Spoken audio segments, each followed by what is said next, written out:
And we're on. We are live. G'day all, Aussie craft distillers shooting the shit. How are we all tonight on this cold Sydney night? Isn't it? I think it's colder than we've had all winter. Oh, you got your slippers on. Fucking freezing my tits off. I used to have D cups and now I'm right. Set the tone. So we've set the tone for the night. So let's rip into it. All right, our special guests tonight are Russ and Craig from Bellarine Distillery. G'day guys, how are you? G'day. Wonderful. Hello and hello to everybody else. Everyone out there in I TV.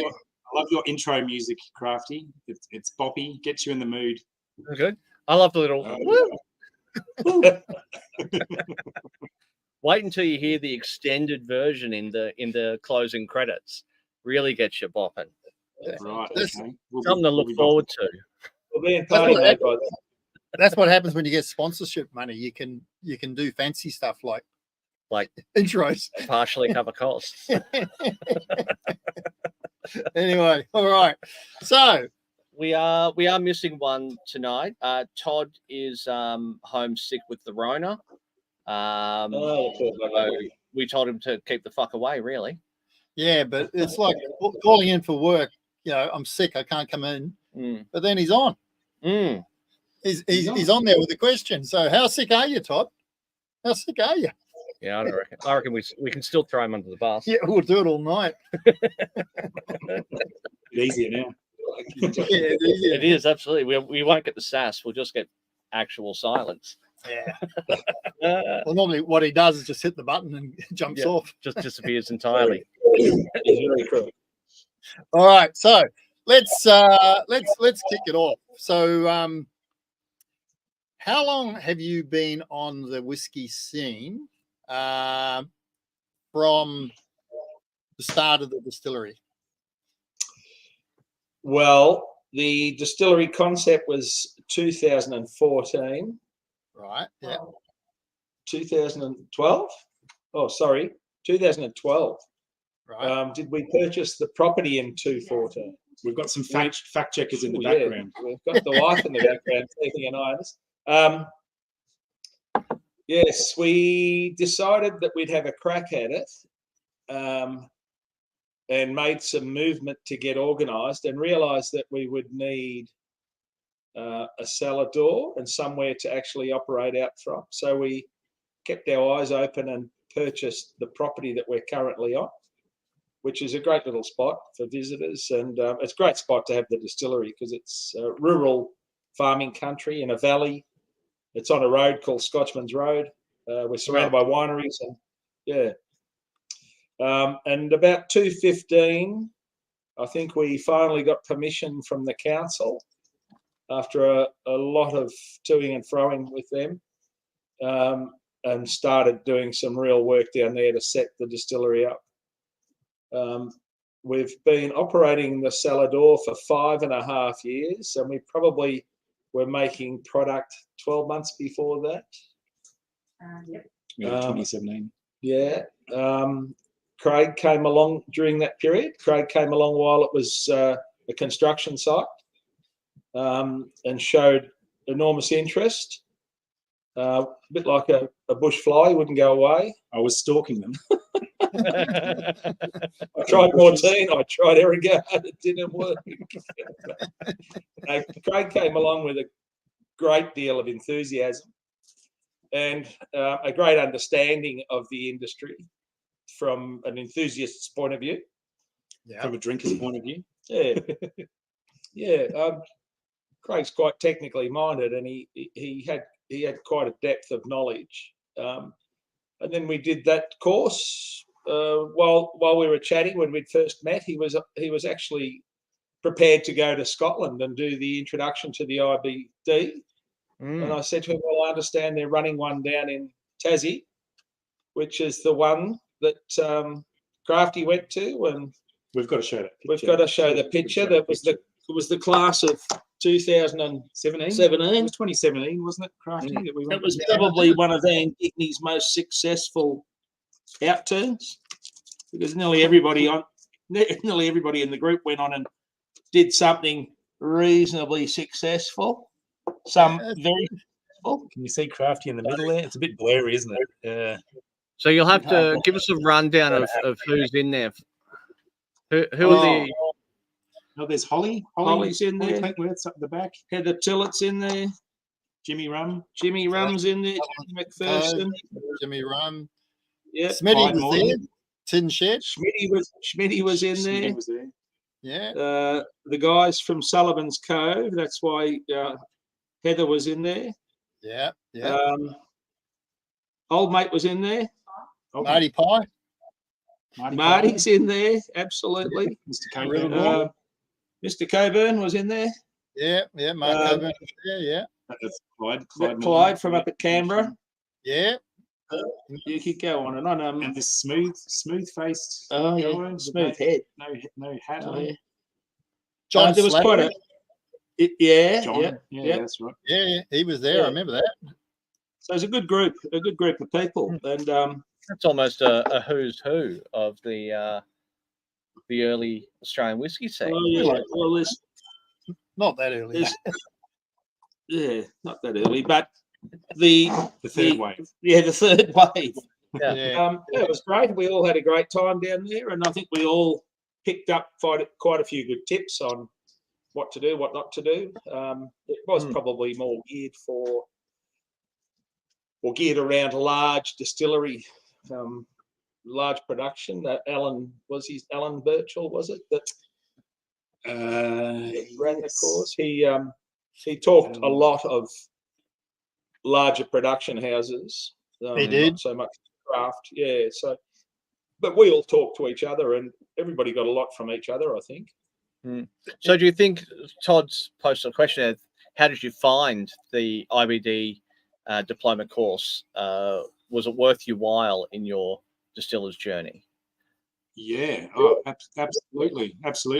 It was certainly, they did a bit of an upgrade too during the time that I was studying, and when I first started, I think the notes were a little poor to begin with. They were just a PDF, but when they went to the online that's course, the diploma. So Craig has done the that's what the diploma. questions. Yeah, was the diploma. But what we did down there was the introduction.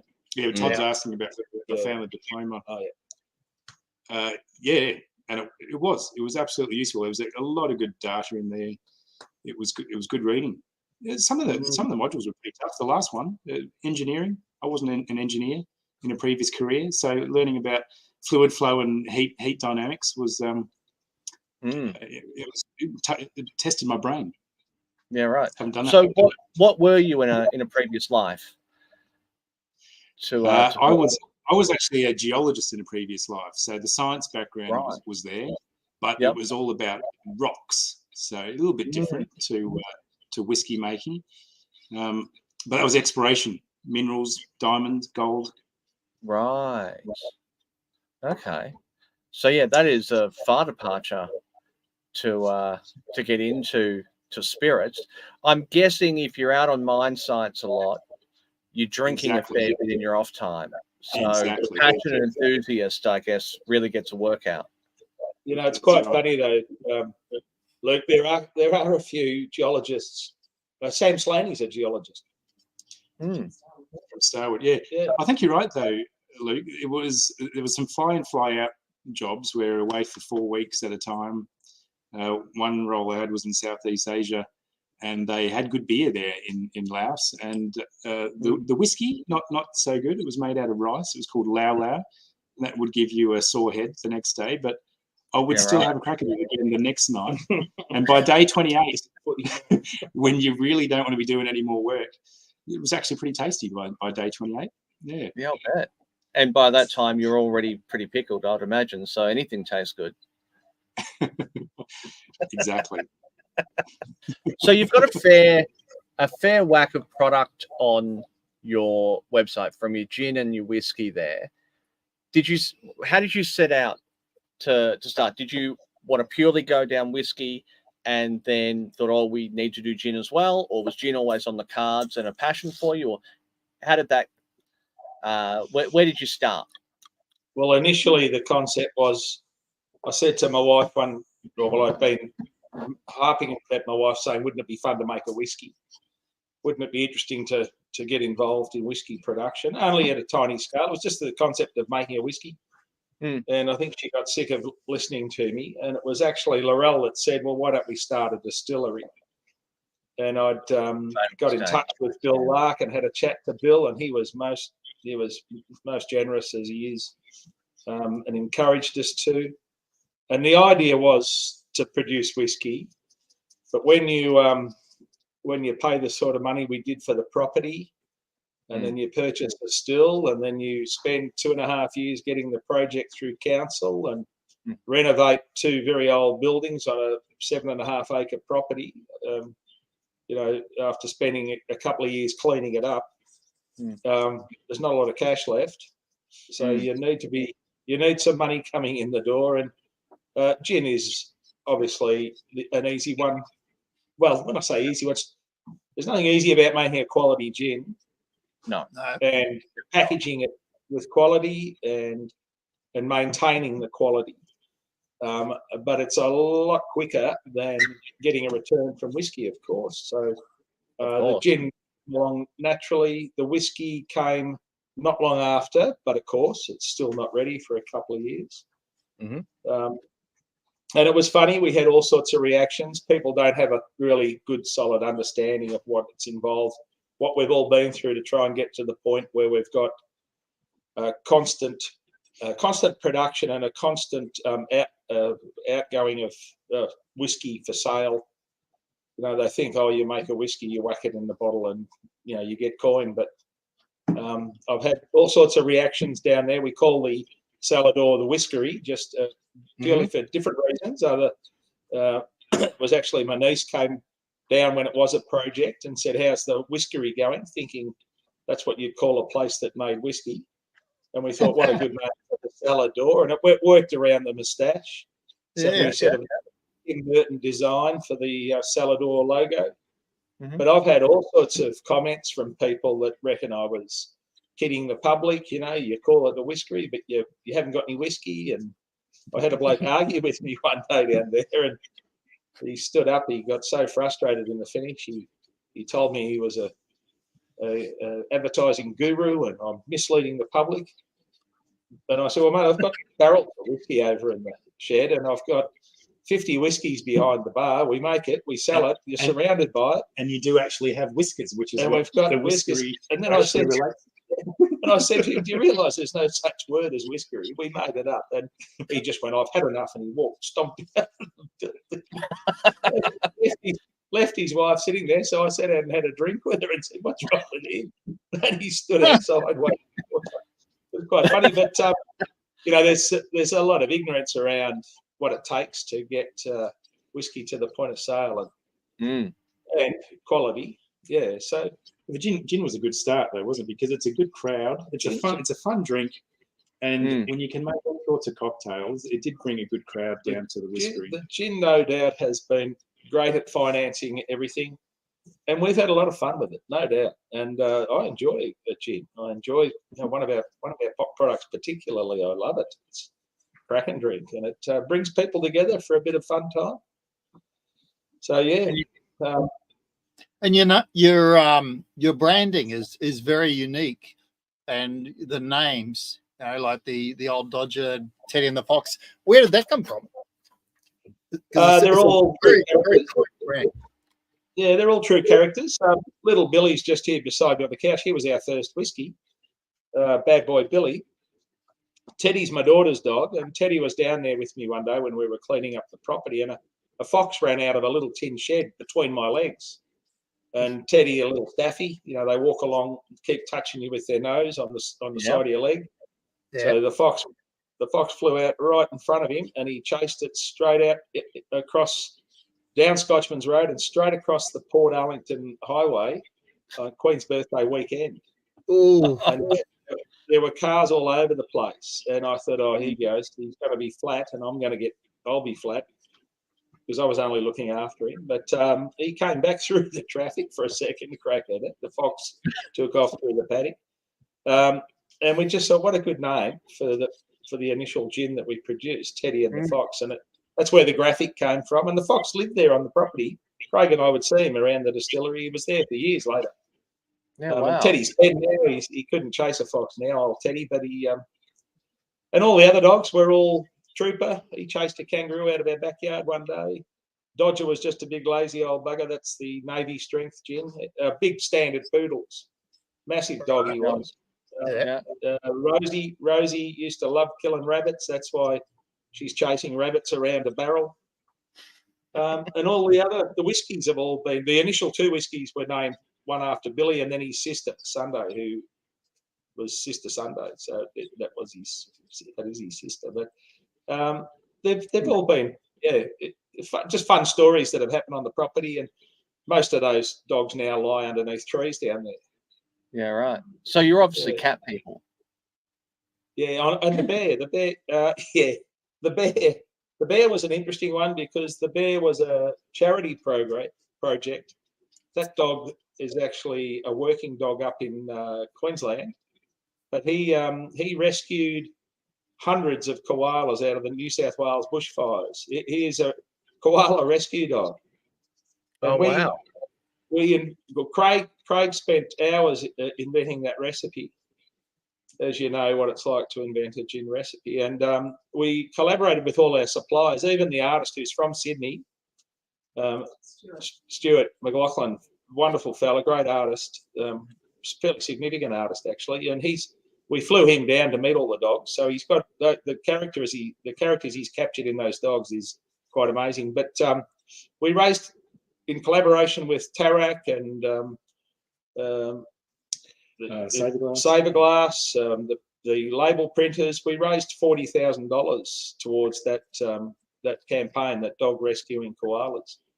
Wow. Yeah, so, it was quite a success. And there's still a premium on that bottle which goes towards that or other dog-related campaigns. Wow. So let's talk about the gin then.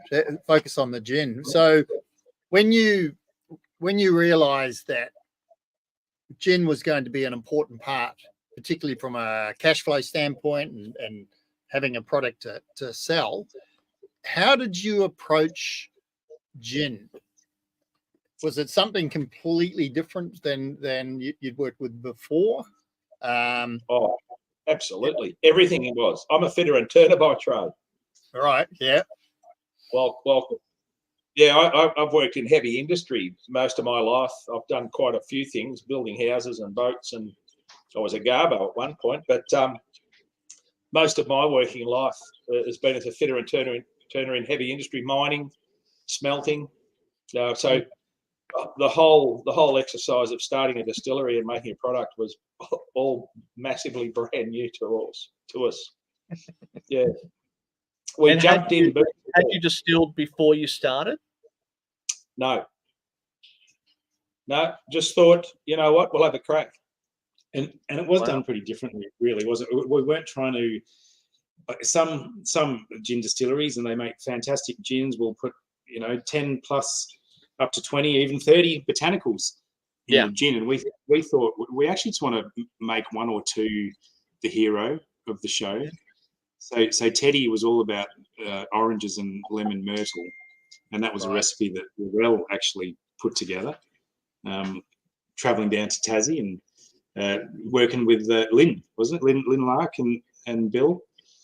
Yeah, we had a lovely relationship and some really fun times with Lynn and Bill. And Lynn was wonderful in giving us technical knowledge to get started. Couldn't thank her enough. She was. We had no idea really. We had very vague idea, and Lynn was fantastic in holding our hand. And her and Laurel had a great time. And we sat in their kitchen one night, and I don't know how much gin we drank, but we came up with a formula. And luckily, someone wrote it all down because there was no way knowing we were going to remember what.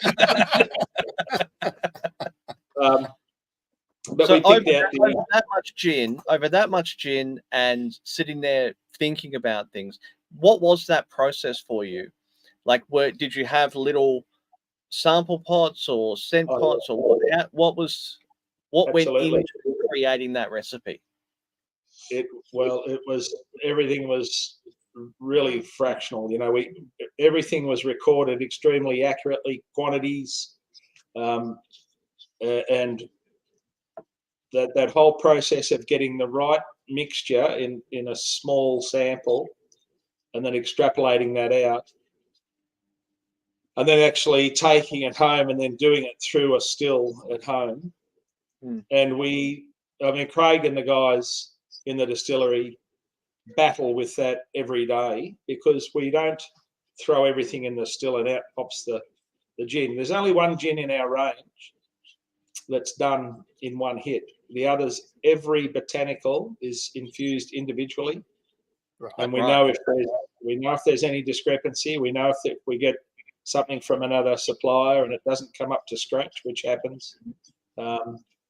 We know that it's not going to fit the bill, and we don't use it. So it's a rod for your back because it's slower, but you know exactly what's going in the end product, and you know that you're going to be 95% accurate most batches. And you get to know the botanicals really well. And if you're doing individual distillations of each botanical, you know its cut points, you know when it turns bitter, you know if it's actually going to turn out the other end, how it smells and how you think it's going to turn, because often they don't turn out anything like you think they're going to turn out once you put it in a pot of ethanol.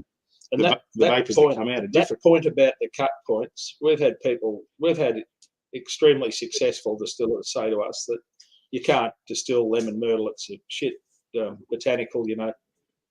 When you do it individually, you know the cut points. When you throw it all in together, they're all gonna produce something different at different stages through the distillation. And you know, you need to know, just like making a whiskey, you need to know where you're going to take the heart of that distillation out. And what you're not going to use. Otherwise, you wouldn't have a clue what you're making. So Ted in particular worked that way, doing single distillations. But Dodger, we tried to do something different. We knew we wanted another hero, and the hero was rosemary in that one, and then a bit of saltbush to go with it. And it takes a lot more effort to put them all in the pot and try something and distill it. And if it doesn't work, you've got to put it all in the pot again and distill again and keep doing that over and over again, which if you do perfect it and you get a gin recipe like that, then it's great because you don't end up with all these tanks full of single distillates that, you know, we've got a little bit left of one and you've got to store it. Whereas the single shot distillation, you know, whatever you distill is gin at the other side. So it's a lot more efficient. It's just a lot harder to get to that endpoint of a recipe that works. And just to make your life a little bit more difficult while doing that, walnuts. Walnuts. Walnuts. How you distill a walnut? And how much flavour do you get out of it? And what would motivate you to consider something like was that walnut? An accident? Did you drop it? There's a walnut tree at the back. The walnut tree was saying, "Hey, distill my nuts." So we did. We have a lot of nuts. Actually, they provide a really good mouthfeel. You don't get much flavour of the nut, especially with the walnut. You don't really pick up a walnut flavour. But with the Dodger in particular, we run the distillation really far, right into the back end, and it does get a lot of the heavy oils out of the nuts. And with Dodger, once you put a bit of tonic with it, it does have a bit of a ouzo effect. It has a louche where it goes a little bit cloudy, because all those oils are coming out of the walnut. So it gives it mouthfeel. And because it's 57%, it's a Navy strength gin. Having a bit of those oils in there really helps smooth it on the palate, make it a bit more viscous. So do you have your tried quite fine before you do you crush it first? Or are you just throwing them in whole, or how are you maximizing yield from that or flavor from it? We actually we did a lot of tests on whether pulverizing them or chopping them, and in the end we found that chopping them into a certain size, so they're pieces of walnuts, because if you went too fine you got too much oil and the whole thing was cloudy, and if you went too coarse then you didn't really get any oils. So chopping them to a particular size was where we ended up. And it's very labor intensive. All of our gins are labor intensive. I don't know how we're going to scale them up. Make a gin, they said. It'll be easy money, they said. Yeah, fuck. I was just going to say that, when you hear, oh, gin's easy, you just throw it all the pot away. You go. No, gin's not easy. Gin's easy if you want to make a gin. If you want to make a quality gin, and as I said, maintain the quality, it's not easy. And consistency with botanicals that change. Yeah, when you're using fresh ingredients too, which is another one I shied away from with Dodger. Thanks, Todd. Because the Dodger is mainly dried ingredients, whereas Teddy's got fresh oranges in it, and they change different seasons. Some can be different, and you get different amount of acids, different sugars. And there's a labour-intensive component. So we zest the peel, so they've got to be organic. We don't want any chemical on it, and we juice them. And they're Valencia, and only Valencia does it. And the window to get Valencia windows is only a few weeks.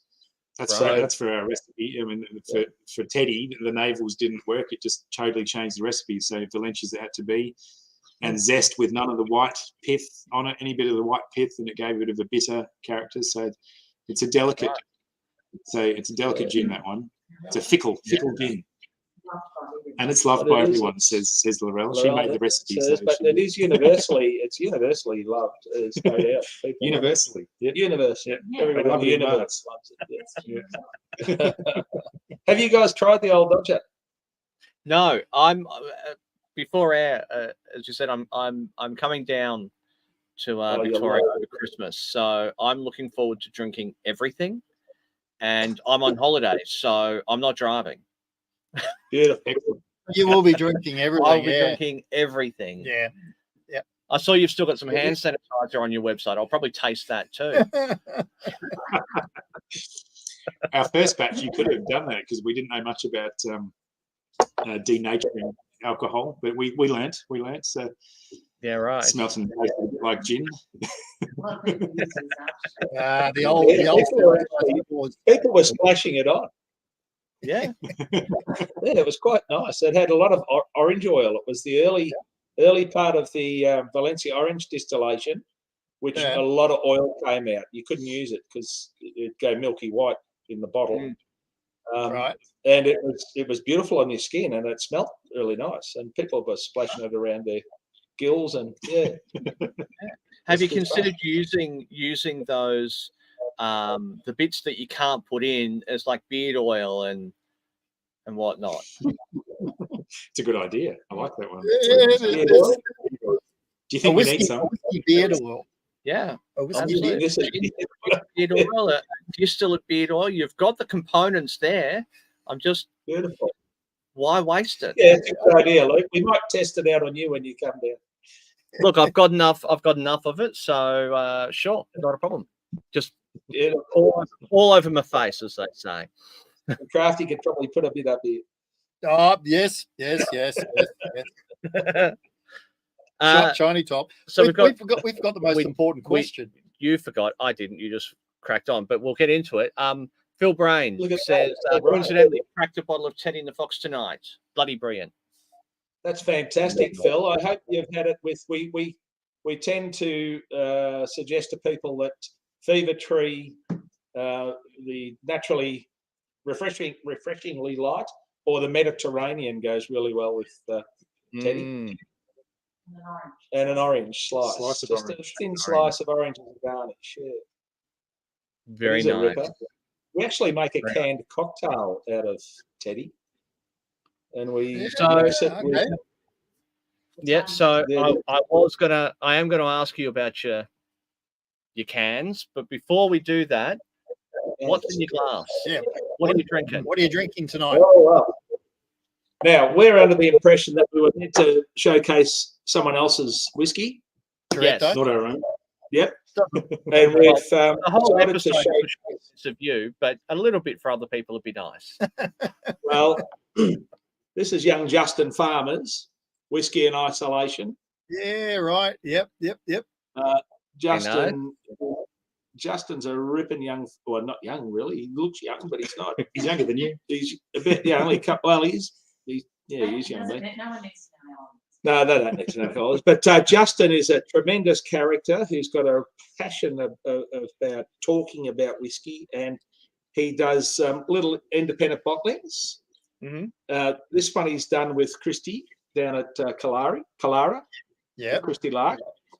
And I'll have to put my glasses on to read this. I did read it There you before, go. but I won't He's remember. actually just chimed in. He's 23.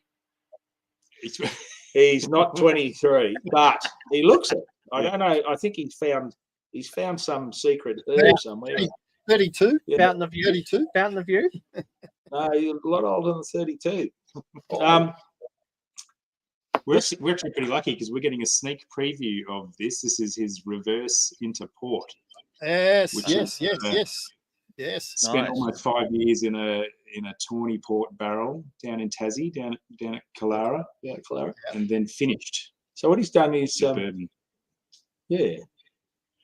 Finished in bourbon. Yeah, but the bourbon cask is bourbon wood from various distilleries. That's right. Yeah, That's that's right. right. Yeah. Custom made 100-litre barrel with staves from various distilleries. He hasn't disclosed which American distilleries, but it's French oak ex bloody good. And it is. It's bloody nice. It's at 52% too, which I love that ABV. Our whiskies, our flagship range that we've just released is also at 52. We love the low 50s. Same. They just seem to sing. You don't really need to have to add water to this, and it's got flavour galore. It is very nice. He does some fantastic products, Justin. Everything he's brought down and we've had a taste of has been lovely.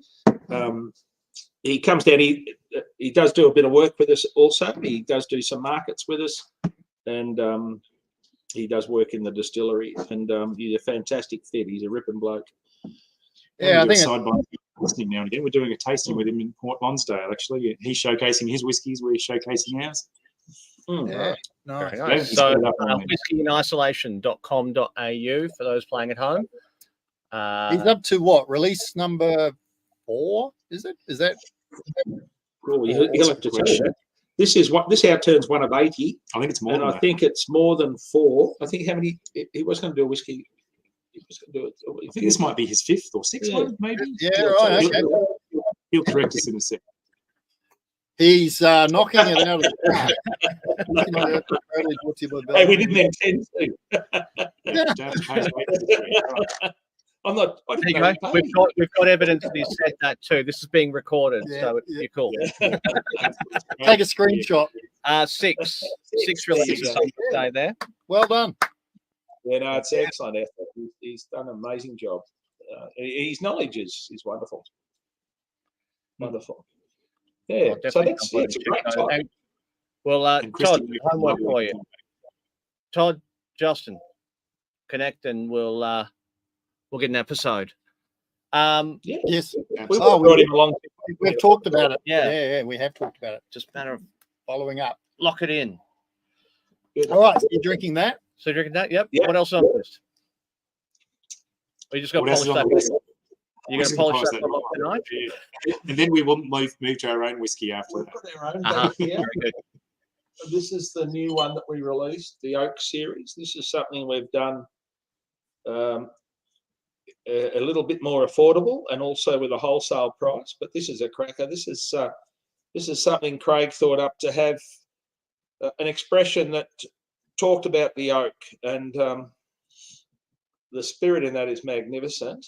We'll talk about the spirit later. We've done some new things with our spirit, but this is Scotchman's Hill French oak, a Pinot Noir cask, Nice. which is just up the road, and we get them fresh. We do Rosie and the rabbits in that as well. We get them the minute they've emptied them, and Okay. finished in bourbon. So it's a bit similar to Justin's here with the reverse of going into a wine barrel first and then finishing in a bourbon barrel. Also, at 50, did you say what the percentage of that one was? Yeah, that's at 52. And that's something we'll try. We'll endeavour to have consistently available. Whereas all our other releases to date have been limited, very limited. Yeah. One was limited as 60 bottles, but So limited, there's none left. yeah. So yeah, we'll have a squirt of some of ours after. All right. Very nice. So what are you drinking? I'm drinking what you brought back from Tasmania from your trip. You visited. Look, you found the right spot. I did. For He's exchange. learning. So that is the Adams Signature 2. I didn't go for the cask strength version. I went for the regular strength. If that, I don't know, is that how you would put it? Yeah, that makes sense. Regular strength Yeah. rather than I haven't got my glasses, so I can't. It's 42%. I did try them both side by side, and I did really like the cask. But I thought I have an awful lot of cask strength in my collection there, so I wanted something a little bit lighter that I could have when I'm not feeling like a cask strength. For breakfast. Yeah, a breakfast whiskey. Yeah. It's very tasty. Yeah, very, very, very nice. Very, very fruity, very moorish. I would call that almost an everyday drinker. It's, to go back to it, it's good. Creamy on the nose. Creamy, very creamy. So the oak, creamy. It's a bourbon cask. God, I can't even read that now. I'm gonna have to read the thing. What do they reckon? So sweet balance, tropical fruits, hints of Christmas spice, dark fruits appear on the back of the palate. It is whiskey. Whiskey. That's my favourite liquid. There's the sales pitch for you. That'd work in the market. So when did you pick that up? Were you down there and did you visit them? I did. I was I went down for just a couple of days, and I had a morning free. I was up staying up north of Launceston, and thought, fuck it, I'm just gonna go for a drive. And so I nipped into Adams. Whilst there, I had a look around Transwood, had a chat to the boys there, and then went over to Launceston Distillery, and that's the next one I'm going to try. So I started off with their. Of course, I only took my backpack down with me because I was only there for 3 days, so I didn't have a lot of room left to bring stuff back. So I just got the little sample packs and the small bottle of the Adams, but I started on earlier the Launceston bourbon cask. Now I hadn't had a Launceston and I hadn't been there before. Look at how light in color that is. It's just a light, lovely, easy drinking. That is really good. Just a good, honest whiskey. Is that one of those like airline bottles? That looks tiny, and you just got big hands. I've just got big hands. Yeah. You know what they say about those with big hands. They hold small bottles.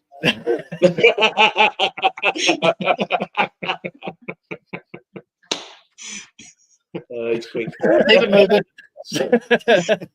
So yeah, they could almost be your little airline bottles. I didn't see them on the plane. Virgin didn't have Launceston on the menu. They had Archie Rose instead, but they don't take Apple Pay on Virgin, so I couldn't get one at altitude, which I was really fucking disappointed in. But I also got the Apera and the Tawny cask as well. And tell you what, the building they're in, the old Ansett aircraft hangar, is just gorgeous, and how they've transformed this old derelict aircraft hangar, just a big empty space, into a really inviting and cool place to be, with some cracking whiskey there, is just lovely. And I think they've got more plans to make some further changes within the bounds of their heritage limitations. Which are obviously which is always a struggle. Yeah. But definitely Launceston is well worth getting out to see. And of course the Adams distillery is just lovely. And the boys, how are they going? How's Adam going? Neither of them were there when I was there. Right. So I'm assuming okay. But yeah, no, it was. I was there on a. It was a Friday morning, so I don't think anybody gets out of bed much before the time that I was there. The cooperage is fantastic, isn't it? Family beautiful. Yeah, they're just lovely, and they just finished a massive run, so they cleared out everything that they've been working on for the last few weeks, and they pretty well just sort of. I got there just in the, oh my God, it's all done, and it's all gone. We've packed it off, and we're just having a little breather for a moment before it gets mental again. So they were actually quite relaxed, which was nice to see. Yeah, not on the tools at the time though, just cleaning, getting ready for the next onslaught. So yeah, so that's what we're on. So we're on the Adams and the Launceston, and depending on how I feel, you know, whatever's next, some more. Yeah. Is that whole shelf? That whole shelf behind you, is that all Australian whiskey that I can see? Whiskey and gin. Whiskey and gin, yeah, mainly. Yeah. So all of this stuff here is all Australian, and then the foreign stuff is sort of back a bit on a little out bit there. There is. Haven't got any of that. Sorry? You haven't got any of ours, have you? Not yet. After Christmas, I will. Well, you probably should send some up. Should there's a few gaps in there. Yeah. I'll put it on the shelf there. Yeah, definitely. So look, I like to. I'm gonna show off a little bit because. Yeah, not that though. Not your plumber's crack. You should have gone. Do it again, but go on your knees. Oh fuck! I am wearing. Up and up and up. I am wearing pants. This is my office as well. So, one of my favorites, King Lake. Beautiful. And I'm looking forward to having them on soon. Actually, Yeah. Todd can confirm when we're going to have a King Lake on. Chantal and Sam, that'll be awesome. Absolutely cracking whiskies. Yeah. Of course, you can't go past a grumpy old man on the hill. Although that was a collab with Craft, of course, the old Riverborns. The Riverborn series with Matt Damon. Love them. But also, he's still got how many books did he write? Because I don't think Marty will get through all the series somehow. And for something a little different, mind the label, I was taking photos of it. The Black Snake agave spirits. Okay. And who's doing that? So Stephen and Rosemary out at Narrabri, middle of fucking nowhere, I tell you what. They've got all this agave growing wild on their property. And absolute, the most labor-intensive spirit, I think, made in Australia. Wow. Because they're hacking down the agave, they're cooking it up, or breaking it down, cooking it up, and then distilling it. And they've got some amazing product. So blacksnake.com.au. Is it called Black Snake because they hang some snakes in the still, like some of the mezcal producers do? Have you tried the rattlesnake mezcal? Yes. I haven't tried the rattlesnake, but they do have Pechuga. They're Pechuga root. Yeah. So they actually they put kangaroo in there. Oh, fantastic! Which excellent is not as obviously not as fatty as a chicken that you would traditionally use, but still you get a really nice mouthfeel, and it's really good for fucking with vegans with. And it's lean meat. It's good for your heart. Of course. Like you're getting all the food groups there. It's a health drink. We had mezcal at a restaurant in Melbourne one night, which I didn't think I was going to enjoy. It was infused with red deer. One was infused with rattlesnake. Craig was all over it. It was delicious. Wow. Really, really traditional food too that I didn't think I was going to enjoy. Yeah, Bodega Underground. and fantastic. And yet the different infused mezcals and the food just went together so well. It was surprising. They don't promote it. Getting well into it. I love a mezcal, and I think that's certainly underappreciated here in Australia. Well, if you do get into Melbourne, Bodega Underground, incredible food and the mezcal, Awesome. very nice. I will check that out. Now, getting back to some questions, we have one here from Nick. Any new? I can't read that. Nick, are you already drunk? Any new Victorian finest new released in the pipeline? Any new of Victorian's finest? It's all Have you got I know any new releases in the pipeline? I think Nick's been on his whiskey. It's code. Nick wants us to send him some whiskey. Maybe. I think he's had enough. He wants to run a pipeline from here to. Where is he? What's new in your pipeline? What new releases have you got coming up? From Victoria. From Victoria, not just the Bellarine. I think what he's saying is, I reckon what's worth talking Victoria's about probably now. Yeah, what I reckon it's worth talking about. We have refined our process, and whiskey we are laying down now with our new make. It's worth talking about the malt, I think, isn't it? Oh, absolutely. I mean, to answer Nick's questions, there is always stuff in the pipeline because we're always distilling. We've got a flagship series that we've just released, which is the oak one. But the other one in the flag, there's going to be two in those series. One's going to be the spirit series, because I mean, you can arguably and loosely divide whiskey into oak forward whiskies and spirit forward whiskies.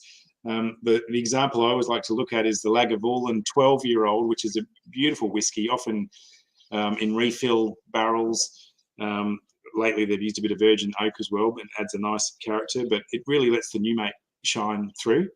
And then the 16-year-old, completely different. It's sherry barrels, a little bit more about the oak. So we've decided to go two series that do exactly that: showcase oak with a double maturation in French oak Pinot, and then go into American oak, and then the spirit series, which will be in ex-bourbon barrels or ex-brandy barrels or maybe even rum barrels, but anything that had a spirit in beforehand. And we'll probably do a bit of blending down the track. But yeah, what Russ is referring to is we've been playing around with our new make ever since we started, really, as you do. In 2018, we were playing around with yeast. We thought yeast was one of the big contributors to flavours of new makes. We thought we'll try and nail that one down first, and we were just getting a base Australian pale malt to begin with, until we hit upon a yeast that we really liked, and we do really love this one. It gives a lot of body, a lot of depth, a lot of viscosity.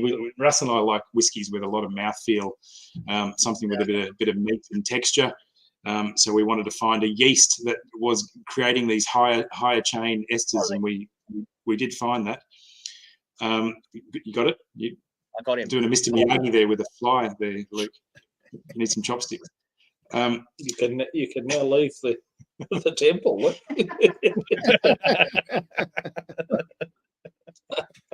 So the next phase was to then look at the grain. Once we were happy with the yeast, we thought we'd move to the grain. This took 3 years, and we've just moved to the grain now. We were using a Victorian Pilsner malt beforehand, which was great. Because we've got all the big malt houses here in Geelong. Yeah, being a grain terminal. All the western grain fields at Western Victoria would bring all their grain to North Geelong. But we obviously knew about Voyager and what Stu was doing up in New South Wales, and we've been wanting to try his malt for a while. So we went for a drive up there and to see what he was doing, and yeah, we're quite astounded really at what he's built, and the grains and the farmers that he's dealing with, Chris Greenwood, and the organic farms and the sustainable regenerative farms that Chris is growing his Pilsner malt and is is hey, Well, there we go, geez, look, he's special watching. thanks. He's watching. There you go. And I was just talking to Stu yesterday about how good Voyager one of your major sponsors. sponsors. There you We're very, very happy to have sponsors. What a wonderful bloke! What a wonderful bloke! And when you see what he's achieved as a farmer, come engineer, what he's designed and built from an engineering point of view, I was astounded, absolutely astounded. And we thought, going to a certified organic Pilsner malt, we might take a hit on yield. We thought the flavour would probably be better. Organic things usually are when people are looking after the soil and not throwing on pesticides. But we were quite amazed. The yield actually increased. We got more alcohol and we got more flavour. So the price was actually inconsequential in the end because it didn't matter. It was actually ends up being cheaper. The accountants are saying no, the price did matter. The accountant sitting in the kitchen listening to every word we're saying. Hang on, accountant slash formulator slash artist. She's a busy lady. Yeah. Well, yes, Oracle. Slash Oracle. But yeah, we've been tweaking the new make. So grain was the next phase. Also, how we brew. Whether we're recirculating the wort and doing a clear or cloudy. We're playing around with that in the brewing process. We found that with this yeast and this grain, having a nice cloudy wort with bits of chunks of grit and husk and everything going through, we've added a lot of extra oils and nutty characters to the new make. So we're at a point now where we really love the new make. We're probably not going to tweak too much more with the new make. Now we're going to focus on getting a bit more volume out so we can fill more barrels. So the new make is outstanding. And to sort of loosely answer that question about what's in the pipeline, so that's in the pipeline. That's what we're laying down now, and it's going to produce some cracking whiskey, no doubt. We've got every confidence that they will be outstanding. And hence we're also doing more. Andrew Young. Here we go. Youngie.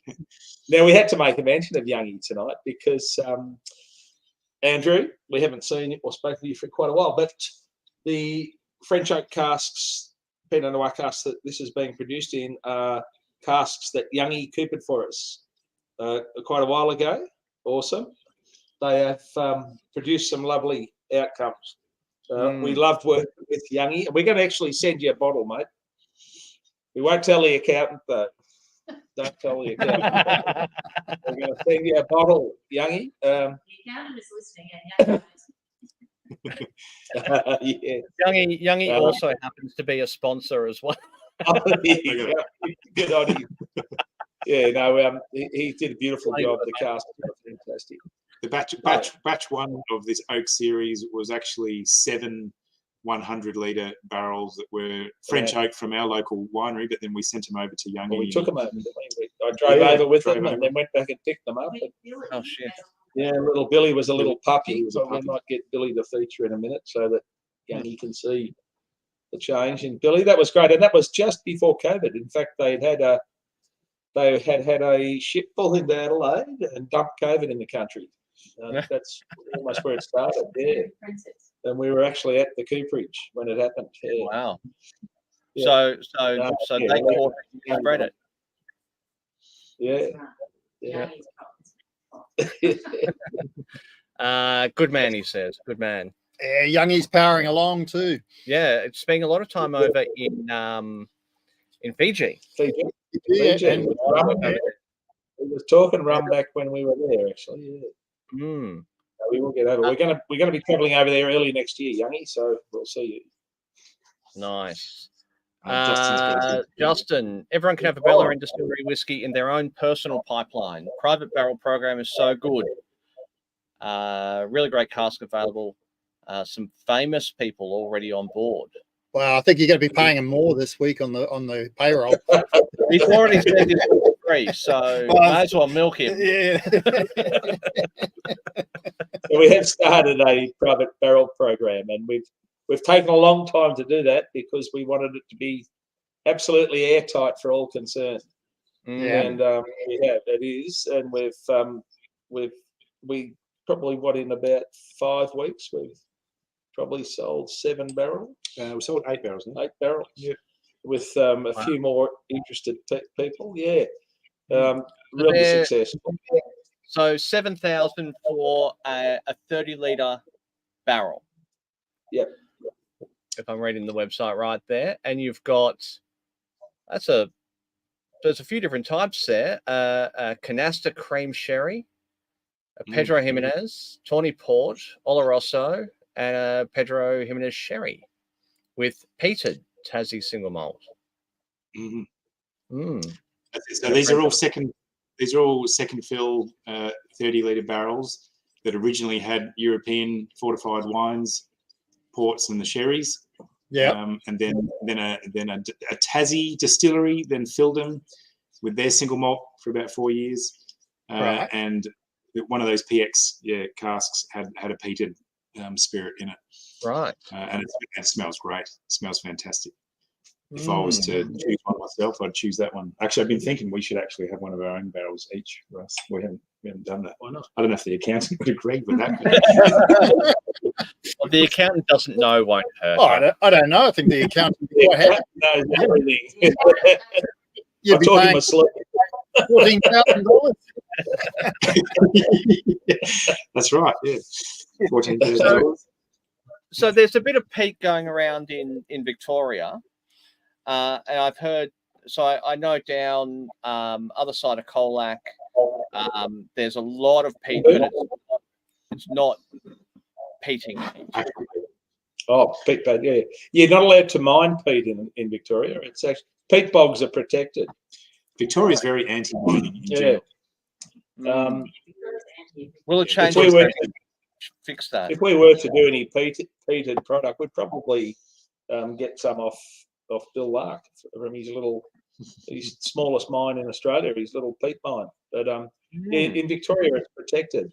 So in the Otways, there are peat bogs. Illawirrippi is a peat bog down there. Yeah, Illawirrippi. Illawirrippi. Yeah, I can never pronounce it. Illawirrippi, I lived here but, for years and can never pronounce it. Right. So we would have to source it from outside of Victoria. We can't use anything here. I think we're just taking some stuff to smoke up at Stu's facilities up in Whitten and smoke our grain. With anyone that's up around that Whitten area where the Voyager is well worth a visit. The accommodation around the lake and the visitor experience into the malt house and the front of house is fantastic. The accommodation's awesome. He actually put us up. We went up. He threw the guys all hoodies. They didn't have one big enough to fit me, so I missed out.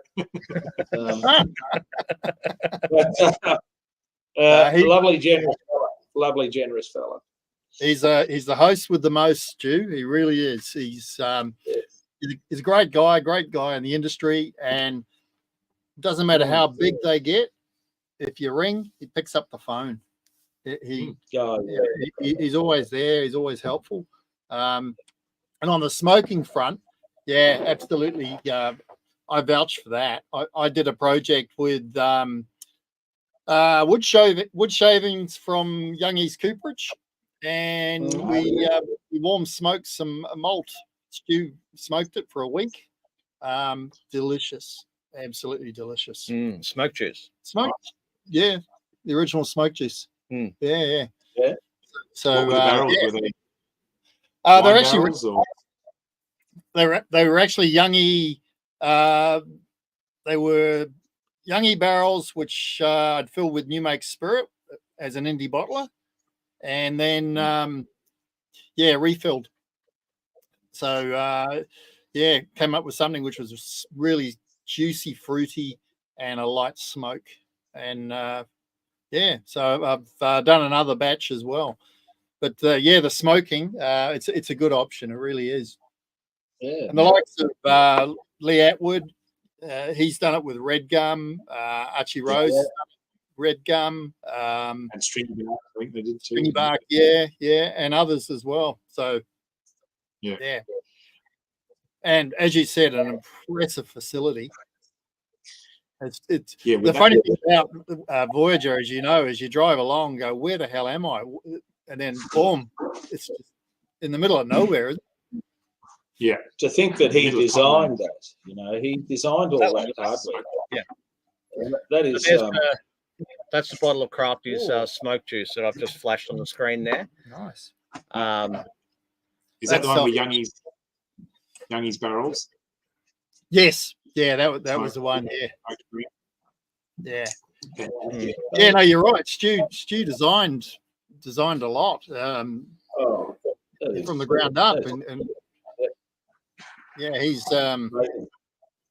impressive. Though I'll tell you the story. The first time, I love telling this story. First time I met Stu, it was a brewery called Batch Brewer in Sydney, and it was a brewer's.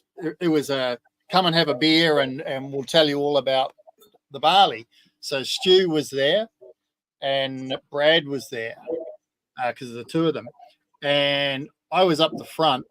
I think this is about 2014, something like that, maybe. And I was up the front, and I was asking all these dumb questions. Put my hand up and asking dumb questions, right? At the end, I went up. I learned a lot, and turned to Stu and said, "Mate, that was awesome. Thank you. I really appreciate it." And he looked at me, and he turned around and threw me a cap, and he said, "Here's a hat." It was a Voyager hat. And I went, "Oh, geez, thanks very much." Then turns around, here's a salami. Here's a salami. Was that a Voyager salami? Yeah, Voyager salami. And I'm there holding the salami and going, "Thanks." Speaking to this. It's not something you expect.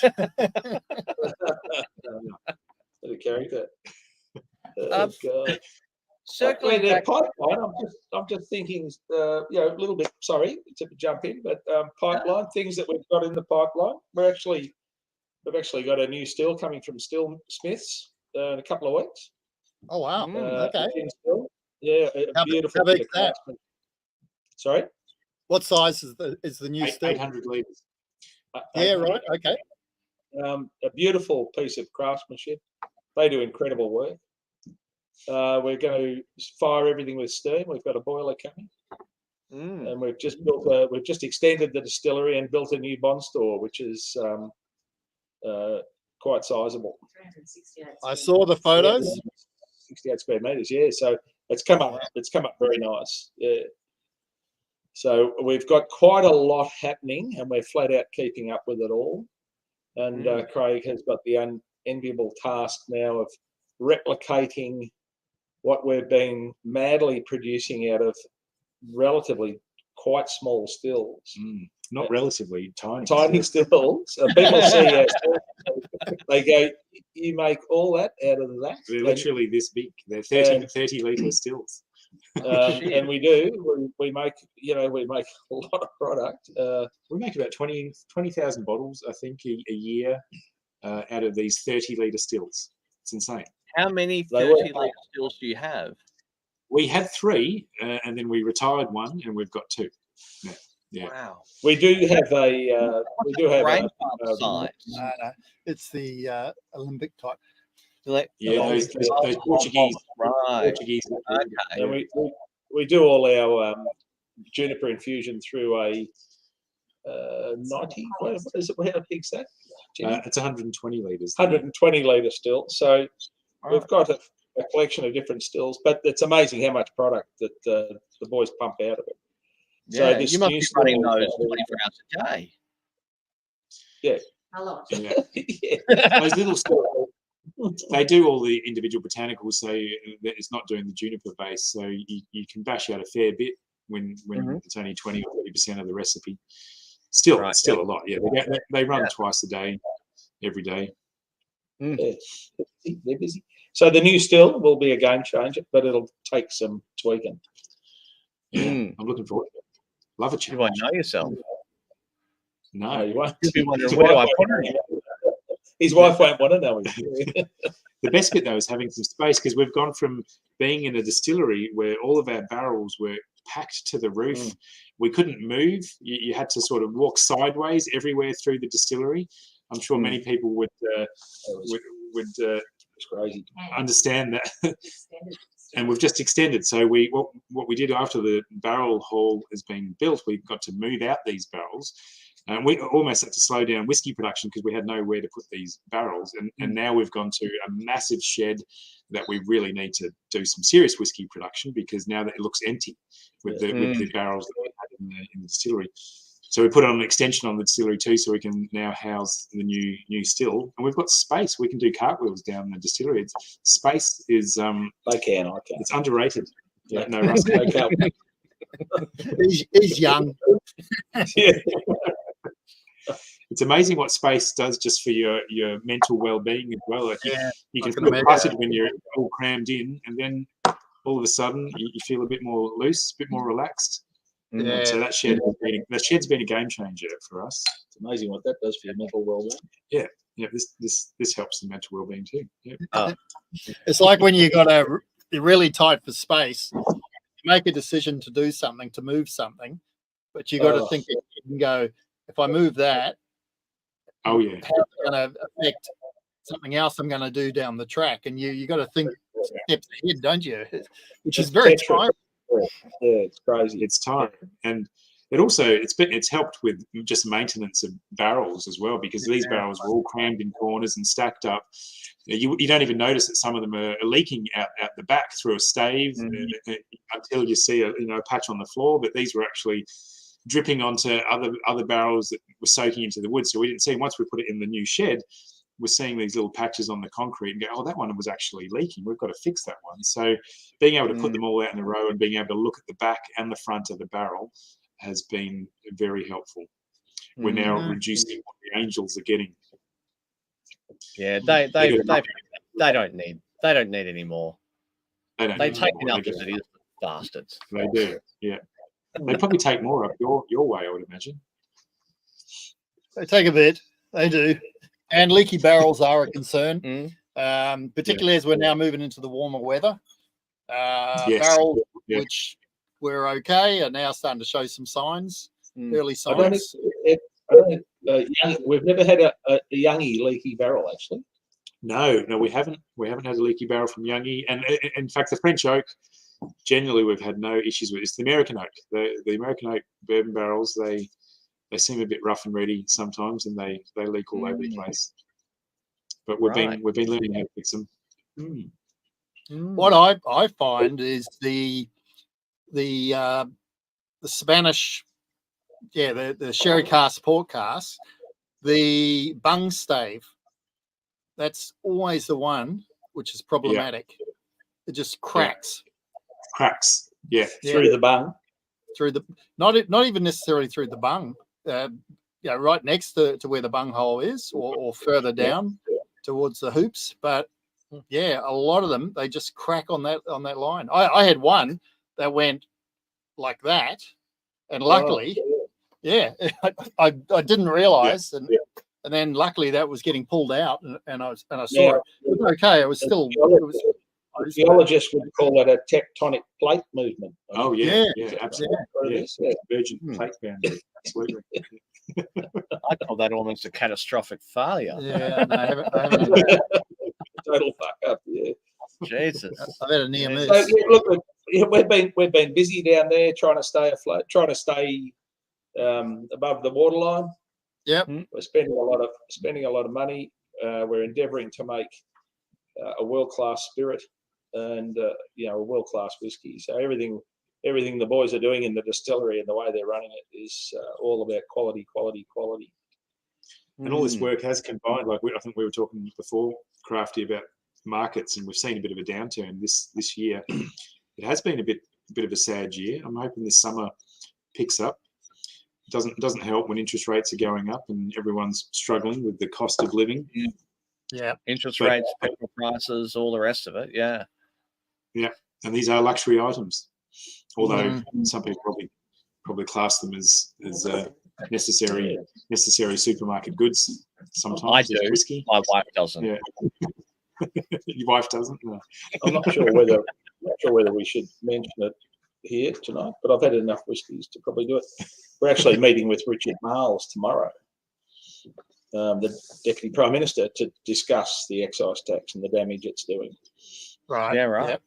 Yep. Yeah, we're meeting with him in Good Geelong luck with that. tomorrow. Well, we all need to band together on that one, because that is going to kill the industry, and they need to realise the damage it's going to do to the particular the spirit industry, the local spirit industry. So that's a hot topic that everybody should be about. Oh, 100%. Before we hit $100 allow, I put together a little website with just a countdown to 100, and it didn't last as long as I thought it would. It counted down very fucking quickly, and now I need to change that to something a little higher, maybe 150, and I'll run out of time by that too. It is crazy. Melbourne Cup's D-Day again for the next one, I think, isn't it? Yeah. If it is 150, all we'll be doing is podcasts. There'll be no whiskey making. There's no money in podcasts, let me tell you. Not our podcast. True crime is where it's at. So, I mean, we need to kill someone, and then maybe we'll make $1. Well, we'll have to turn to crime.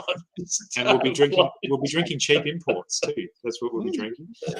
Now, I wanted to circle back to what you were talking about with your yeast, that you experimented for quite a while with yeast. And so, with obviously some people like to keep their yeast quite close to their heart, which is fine. Did you find that you went with a commercial sort of off the shelf yeast, or did you come up with something yourselves for that? We've gone with a commercial yeast. I think down the track we'd like to play around when we're at a point where we think we've nailed all the various parameters. Although I don't think you ever nail these parameters. I think we wanted to get to a point where we were happy with a particular yeast, and then happy with a particular grain, and having a base malt and a base new make that we could then fill barrels and be happy that we can put these into bourbon barrels and refill bourbon barrels and be proud of the spirit that comes out. Experiments down the track, we may try different yeast, but this particular yeast, it is commercial yeast. It was a fairly new one that came out. I won't divulge it because we've got to keep a little bit of IP. Yeah. But in the early days, we were doing the usual. I think what a lot of Aussie distillers were doing, we were co-pitching an ale yeast with a distiller's yeast, and it was working well. It created a good new make. But then we found these craft distilling yeasts that just come out, and they had a lot of flavour, and there was a whole range of them to try. So we went through them all and just found one that suited our palate. Right. Wild yeast, it'd be good fun to play with some wild stuff down the track, but we want to keep things consistent for a while and just nail our processes, and then Mogwai. No, we haven't tried any Mogwai stuff. So another sponsor plug. I mean, they're getting their money's worth tonight, aren't they? So we actually had Mogwai on a few episodes ago.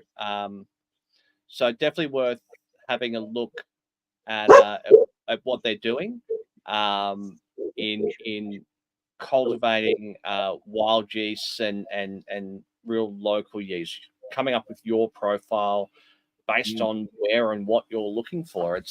I find that whole side of things, the yeast side of things, absolutely fascinating and ripe for jokes that are very off color. I love it. He's itching to tell one, isn't he? Yeah. Well, there was a bloke. Where was that bloke making a beer out of the yeast from his belly button or something? Where was that bloke? There was the belly button guy, but then there was. I mean, I didn't raise it. Yeah, you wouldn't drink it, would you? There was the supermodel vagina yeast. Oh, yes. right. Yeah. Making a beer out of yeast cultivated from supermodel vaginas. He asked Josh from Mogwai his take on that Is that not a legitimate question of a recent Yeah. Yeah. I don't Right. think he was prepared for that question, just quietly. That's what they call it. Does it make a difference when it's a supermodel? is. So back to Bellarine. Sure. So back to Bellarine. I So mean, Yeah. I'm willing. I'll put in the research. Reason. so what else? Have we got? What else have we got? We better get back on track, yeah? Yeah, back on track. Yep. Back on track. Will says an Well, you excise. can't going to withdraw all finances. Excise on podcasts. Oh God, That's a that'll bad rule, William. That's a bad rule. So when you're heading overseas for more research. Well, we've just been over. Oh, really? We actually, Laurel and I and a couple of other friends went to the Napa Valley and went to a distillery there. Now, they're making some shit products in some of these American distilleries. Excuse me, they are. The gins were terrible. And you know how they get around the rules in America? In California, there are all sorts of regulations for them to make a gin and have a place that made gin. So they spelt it with two N's, and it didn't matter then. So they made gin. and it was still shit. Yeah. No. They were Oh, look, they were great. They were great people. They were great, but that gin was good. And we went to Westwood in Portland. Yeah, They wow. were fantastic. Their product was awesome. All the way They over were, there. that was a great visit. They were really lovely, great to spend some time with. We bought a bottle of their whiskey, and we went to another one in New York in Soho, Great Jones, which was quite interesting. Set up in an old warehouse in Soho in Manhattan, New York. That was good, and we went to quite a few in Europe and Greece. Some of the things we drank in Greece. Family. Yeah, out there.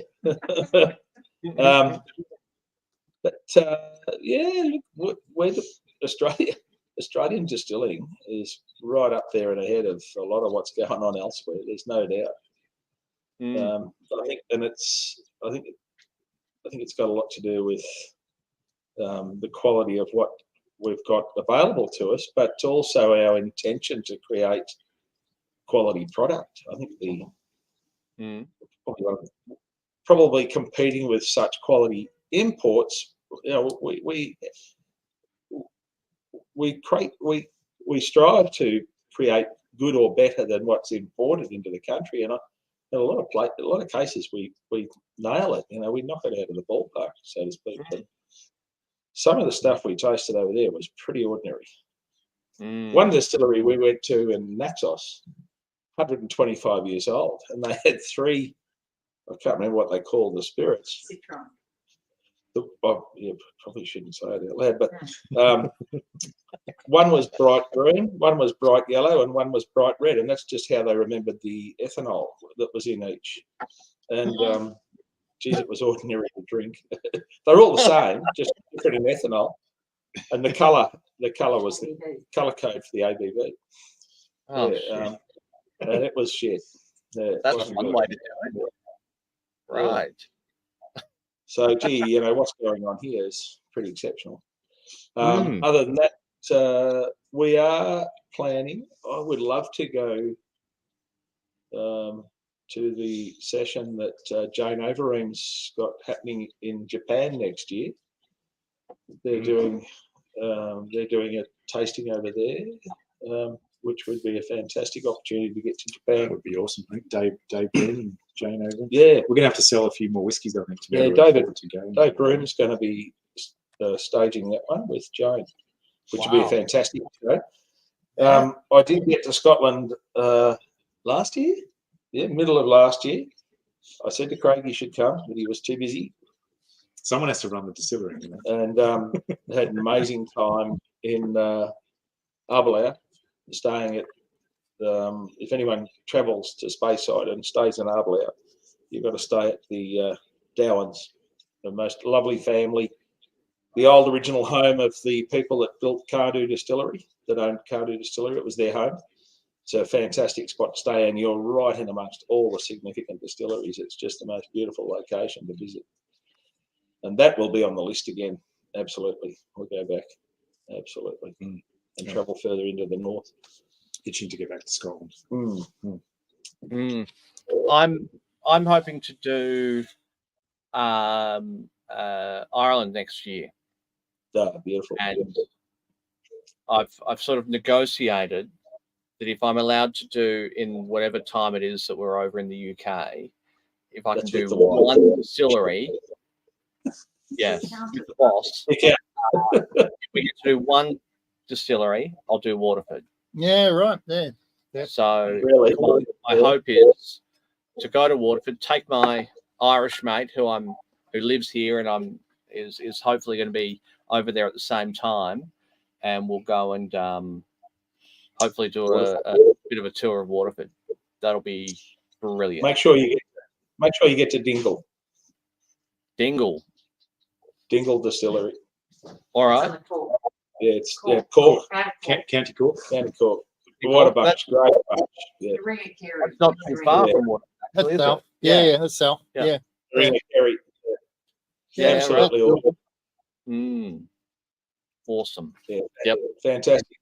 Well, we'll Fantastic. talk more about that when I'm down over Christmas.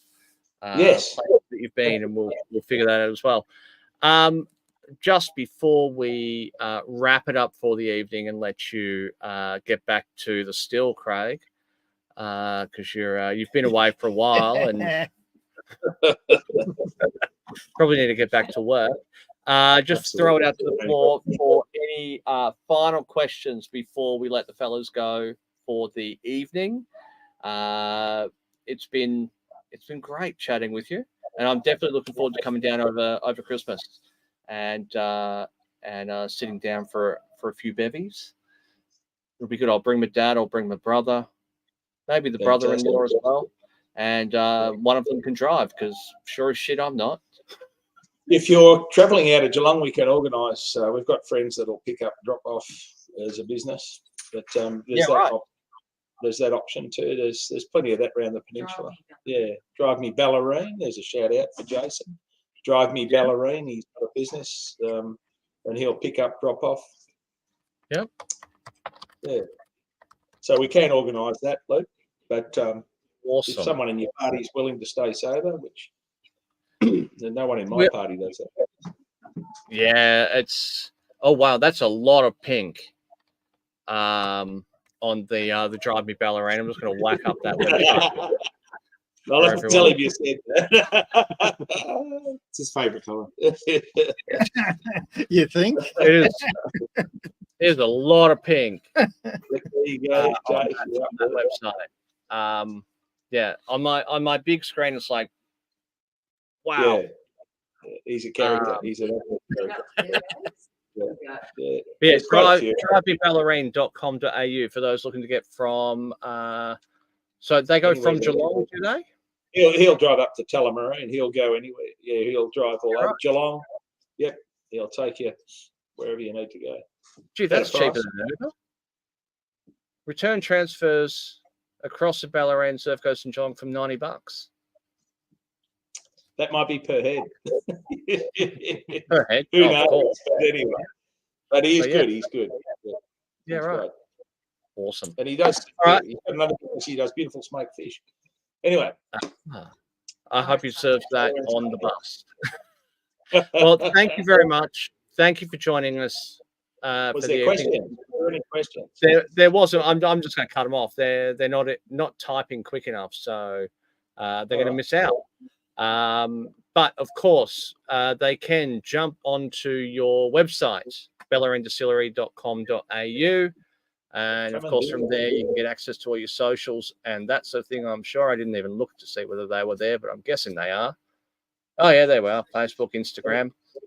Yeah. Come and visit. It's a great location. It's a great day out. No kids, though. Bring your dog. No kids. I did actually bring up a little map earlier as well. It's a great cellar door experience too. So close to Geelong and Avalon. A lot of Yeah, fun it's crafting. actually quite a good Yeah, spot. no, the food and the hospitality, you feel like you're in someone's home and they're looking after you. Yes, It's- and that is what it's- we endeavour. Yeah, no, you do it well, mate. You do it. Lovely. Yeah, thank you. Well, thank you very much. Thank you all for joining us. Please like and subscribe. Stay around for the sponsors. I've already flashed a few of them up, but I'm going to roll the outro anyway. And we will catch you all in, I don't know, Todd's here, so I can't ask him who we've got next and when. Stay tuned. I'll post it when I know. Thanks, guys. Cheers. Thank you all. You guys Pleasure. did a great job. Sludger. Cheers. Thank you.